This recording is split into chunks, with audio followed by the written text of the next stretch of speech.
Hello everyone. So this is going to be a tutorial video for how I animate.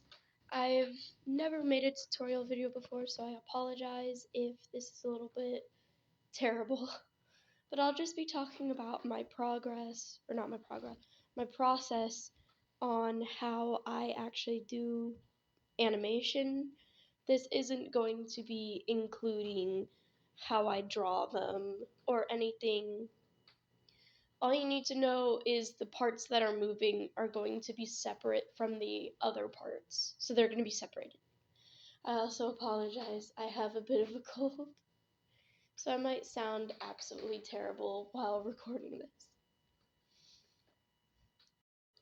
Okay, so the first thing you always want to start with when you're making your animations is actually getting the character onto a light motion.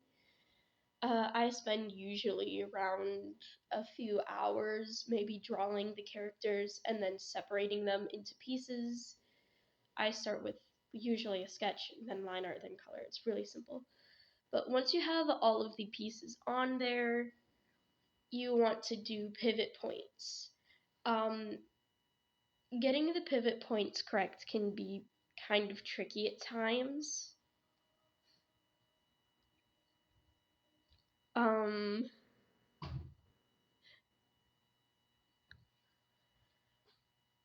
All you have to know is like how to actually get the pivot points, and also layer parenting. It's going to be this little button up top. To do the pivot points, you have to go to the move button and then press it again. It'll change to moving the pivot point, and then you can change how it rotates. It's really helpful to know.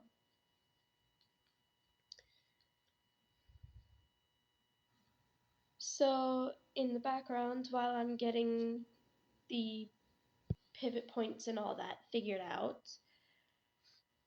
this is also the opportunity where you want to take, along with getting pivot points figured out, get layer parenting done and make sure everything's moving smoothly. And the layer,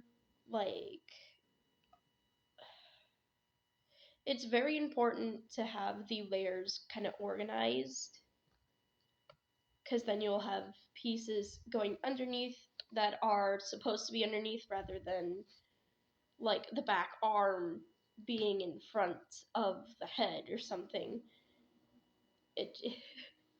Yeah. There are different types of curves which you can use to get it to kind of loop the animation. And a lot of the features that I use are behind Premium, but you can, or at least I can just watch an ad. I don't know if it works for everyone though. But with these looped curves, it allows making animations very easy. And you can also copy and paste them with these buttons. It's the 3 dots, and then there will be several options. You can copy and paste them. I usually, after I get all of the pieces moving smoothly with the audio and correctly, I then will go and add effects. So like a waving effect on the scarf. You can see in the background what effect I'm talking about, because yeah. I also recommend messing with the bend effect if you want to try doing tails, but I'm not good at it. Not yet.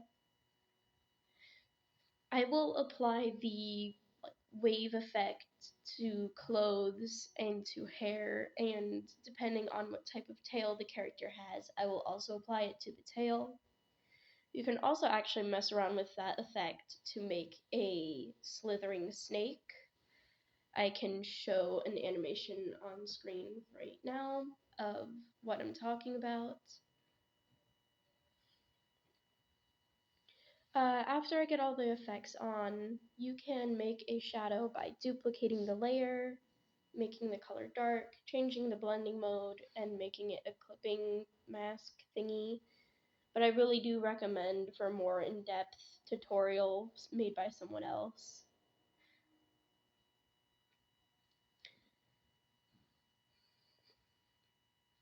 Shadows are still hard for me to figure out, and the border and shadow thing is pretty simple. There's a button in the menu thing for that. It should be relatively easy for you to find.